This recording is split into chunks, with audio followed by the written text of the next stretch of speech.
আমাদের কাছে 4টে ইমোজিস আছে এবং এই 4টে ইমোজিস দিয়ে তোমাকে উত্তর দিতে হবে। এই রাউন্ডে কিন্তু তুমি কোনো কথা বলবে না। বাহ। প্রথম প্রশ্ন, কোন কোস্টারের সঙ্গে সময় কাটানোর জন্য ইচ্ছে করে রিটেক দিয়েছো? নেব। নেভার। ওকে। ডিরেক্টরকে অ্যাভয়েড করার জন্য কখনো কি বিজি থাকার প্রিটেন্ড করেছো? না, আমি স্ট্রেট না বলে দিই পার্টি থেকে কাউকে না বলে কি কখনো বেরিয়ে গেছো? অনেকবার। কোন পার্টি? দুটো পার্টির কথা বলছি। ও গড, আচ্ছা। তোমার লাইফের ব্যাপারে, লাইফের ব্যাপারে এমন কোনো রিউমার যেটা তোমার পছন্দ নয়? অন্য ইমোজিসও আছে? ना आई थिंक दिस সব পছন্দ। जो बिकता है उसी को लेकर रूमर होता है। ওকে। নিজের সিনেমার প্লট স্পয়েল করে দিয়েছো কখনো কারুর জন্য? नेवर। কখনো লুকিয়ে লুকিয়ে নিজের সিনেমার খারাপ রিভিউ পড়েছো, তারপরে বলে ভেবেছো যে হ্যাঁ বস? দুটো না, ওপেনলি পড়ি আমি, ওপেনলি বলি, অ্যাকসেপ্ট করি। আমি যে তোতলা বলা হতাম তো অ্যাকসেপ্ট করি, নন একটা তো অ্যাকসেপ্ট করি।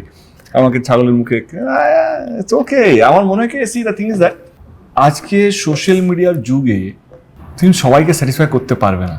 ট্রু। সোশ্যাল মিডিয়াকে যদি 100% ধরি অ্যাজ অ্যান অ্যাভারেজ, তার মধ্যে 5% থাকবে যে গাল দিতে বাধ্য। তাদেরকে তুমি যা ইচ্ছা করো, হাত কেটে দাও, করে দাও, অস্কার নিয়ে চলে আসো, তাদেরকে তুমি সন্তুষ্ট করতে পারবে না। আমি সিনেমাটা বানাই বাকি 95%-এর জন্য। আসে ফার্স্ট ডে ফার্স্ট শো দেখে, একটা সিনেমাকে সেলিব্রেশন বানিয়ে দেয়, আমি সিনেমাটা করি তাদের জন্য। এরপরের প্রশ্ন, নিজের নাম গুগলে কখনো সার্চ করেছো লুকিয়ে লুকিয়ে বা এমনি? ইউটিউবে করতেই হয়, মানে কি কি আর্টিকেল, ফর এক্সাম্পল ধূমকেতু নিয়ে যদি কোনো আর্টিকেল বেরোয়, so you have to write the name or the your name. Dhumketu, for example আমাকে সার্চ ইঞ্জিনে যেতে হয়, ধূমকেতু নিয়ে আজকে কি কি আর্টিকেল বলছে, ফর এক্সাম্পল আজকে আমরা ইভেন্ট করে এলাম, বা আই থিঙ্ক এটা সবাই করে, that's no harm in it. মানে আমি যদি কিছু না করতাম, নর্মাল টাইমে আমি করি না। সে ফর এক্সাম্পল আমার যদি ছবি রিলিজ যদি না হয়, তখন আমি কিছুই করি না, তখন আমি নিজেকে গ্রুম করতে বা স্ক্রিপ্ট নিয়ে থাকি। বাট যখন ছবি রিলিজের টাইম, সারাক্ষণ আমাকে সার্চ ইঞ্জিনে থাকতে হয়, নট বিকজ অফ মি। আমার অফিস কি করছে, মানে আমাদের একটা এগোচ্ছে, মিটিং এর মধ্যে তারা ঠিকঠাক কাজ করছে কিনা, বা ঠিক টাইমে পোস্ট হচ্ছে কিনা। তো সেটা যদি না হয়, তাদেরকে আবার ফোন করে বলা ছাড়া, এবং কিছু যদি ভালো কিছু পোস্ট হয়, supervise as producer. Correct sir, it's হ্যাঁ, এটা সুপারভিশন পয়েন্ট অফ থেকে ডেফিনেটলি আমাকে সার্চ করতে হয়।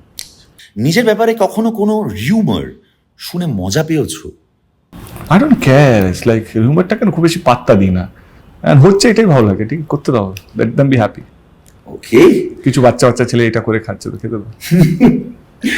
পাবলিকলি কোনো কোস্টারকে প্রেস করেছো আর ঠিক পেছনে গিয়ে প্রাইভেটলি বলেছো বাজে? আমি মুখের উপর আজকেই বলে এলাম, যারা আমাকে চেনে, অল মাই কো অ্যাক্টার্স, আমি শুধু হিরোইনদের কথা বলছি না, সবারই কথা বলছি ইন জেনারেল। আমার ডিরেক্টর, আমার টিমও, I am very straightforward guy. মানে আমার ভালোটা একদম পরিষ্কার ভালো, খারাপটা অতটাই পরিষ্কার। আচ্ছা, এইবার প্রশ্নটা কিন্তু খুব মজার। বাবার পকেট থেকে কখনো টাকা প্রচুর। এই তাহলে এইটা একটু দর্শকদের দেখিয়ে দাও। ভারতীয়রা বেঁচে গেছে বাবার পকেটে হাত ঢুকিয়ে। ছোটবেলায় বাবা যা শার্টটা খুলে রাখবে, টাকা নিচে যাবে। আগে ছোটবেলা তো, এখন তো কাম যাই না কয়েন আছে কি না, আমার তো এখন সব ডিজিটাল হয়ে গেছে। আমরা তো পকেটে কত চিল্লার হবে, কারণ নোটগুলো তো গোনা থাকে, কয়েনগুলো তো গোনা থাকে না। তো তখন এই 2 টাকা পেলো, তখন সে আই এম নট বাবা আজম, ওর মতন বয়স না আমার, বাট তখন ওই 2 টাকাও অনেক মনে হতো, 2 টাকাও 200 টাকা মনে হতো। এইটা তো মানে বাঙালি, মানে কি বাঙালি বললে অপমান হবে, ভারতীয়রা এইটা হয়ে তো বেঁচে আছে যে বাবা কখন জামাটা খুলে রাখবে, প্যান্টটা খুলে রাখবে, চেঞ্জ করতে যাবে, চান করতে যাবে, টাক বাবা পিটিয়েছে এটা পেটাই, টাকা পেটাই। আরে একটা অদ্ভুত ভালো কথা মনে করে দিয়েছো, এটা তো একটা ফেস গেল, বাবার থেকে হাত ধুয়ে টাকায়। আরেকটা ফেস এসছে যখন বাবা আমার পকেটে টাকা রেখে দিত যাতে চাইতে না হয়, এটাও তো একটা ফেস। মিস করো ওই সময়গুলো, ওই দিনগুলো? মিস যদি করি, যদি বলা হয় তো সেটা ভুল হবে, সেটা অন্যায় হবে, কারণ এই সময়টাও সত্যি খুব খুব দারুণ সময়। তো এটাকে উপভোগ করতে চাই, সেটাকে ভুলে যেতে চাই না।